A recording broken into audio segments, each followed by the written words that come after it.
সকালের শান্ত বাতাস, পাখির কুজন আর সূর্যোদয়ের কোমল আলো সবকিছু যেন জীবনের নতুন এক শুরু। আসসালামু আলাইকুম, ওয়েলকাম টু মাই ভিডিও। সকালবেলা হাঁটাহাঁটি করা আমার খুব পুরনো একটি অভ্যেস। ইদানিং ব্যস্ততার কারণে প্রতিদিন হাঁটা হয় না, কিন্তু ছুটির দিনগুলোতে বের হওয়ার চেষ্টা করি। একটা সময় আমি প্রায় প্রতিদিনই সাইক্লিং করতাম, হাঁটাহাঁটি করতাম। তো প্রয়োজনীয় এক্সারসাইজগুলো এখন মোস্ট অফ দ্য টাইম আমি বাসায় সেরে নিই, ইয়োগা, অ্যারোবিক্স এবং কিছু ফ্রি হ্যান্ড এক্সারসাইজ। তো গতকাল আমরা ৩ বোন চলে গিয়েছিলাম রমনায়।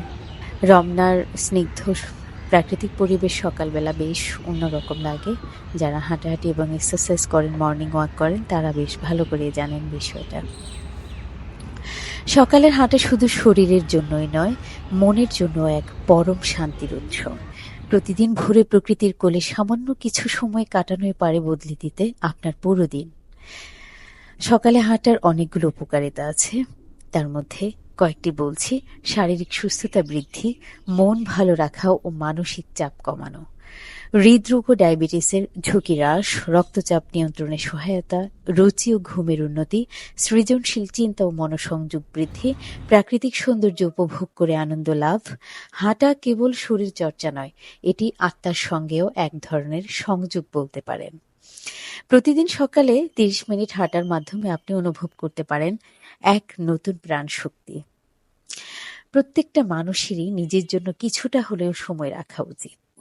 এই যে সকালবেলার এই হাঁটাহাঁটি বলেন, এক্সারসাইজ বলেন, এই সময়টা একান্তই আপনার নিজের। এটা আপনাকে সারাদিন ধরে অনুপ্রাণিত করবে, সতেজ রাখতে সহায়তা করবে। প্রত্যেকটা মানুষেরই উচিত অসুস্থ হওয়ার আগেই সুস্থ থাকতে হাঁটাহাঁটি এবং এক্সারসাইজ শুরু করা। তাহলেই সুস্থ থাকা অনেকটা সম্ভব। সেজন্য নিয়মিত হাঁটাহাঁটি করুন, এক্সারসাইজ করুন, ইয়োগা করুন, যার যেটা ভালো লাগে সেটাই করুন। সুস্থ থাকুন। ভিডিওটি দেখার জন্য অনেক অনেক ধন্যবাদ সবাইকে।